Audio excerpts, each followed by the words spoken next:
Now for a look at what's got one Chinese blogger writing today, and today our blogger is Wei Yingjie from 163.com, a newspaper editor and columnist on current affairs. Today he's highlighting what he sees as a small but significant change in the content of one of Chinese state television's flagship news broadcast programs, that's Xinwen Lianbo. Broadcast on all China Central television channels, CCTV as it's known, and most other TV stations every day at 7 p.m. In fact, the name means something like news simulcast. It invariably sticks to roughly the same format. The doings of the Chinese leadership, domestic news, usually in a positive light, and a summary of the main foreign stories. It's a rather staid presentation and rigidly formulaic style have led to it being rather unkindly described as 10 minutes of how busy the leaders are, 10 minutes of how content the Chinese people are, and 10 minutes of how miserable the rest of the world is. However, recently, in an unusual departure from the norm, the show finished with an appeal for a missing person, an elderly mother suffering from Alzheimer's. The 3.5-minute segment showed photos and gave details of the woman and described efforts to find her. It also broadcast 2 cell phone numbers where her sons could be reached with any information.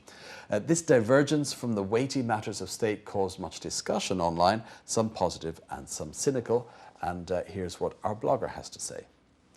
In my opinion, I think this surprising move might be revealing a change in this program's philosophy.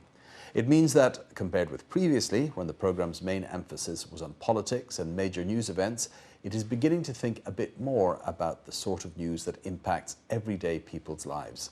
It's also beginning to show more concern about how the program can serve the public. Although I read in the news that this appeal was part of a public campaign aimed at highlighting care for elderly parents, I believe it could mark a new departure for the show. In addition, I think this move reflects the reality faced by traditional media today. Currently, the Weibo microblog platform and various other news media have demonstrated their advantages in terms of spreading news and facilitating communication between the media and the public. If the traditional media continue to ignore this, it will obviously become much harder for them to attract attention. So I think this surprising move could also be seen as a marketing tactic. Well, we've taken a number of comments which followed that blog post to give you an idea of the sort of reactions it's brought. This first blogger also fairly optimistic.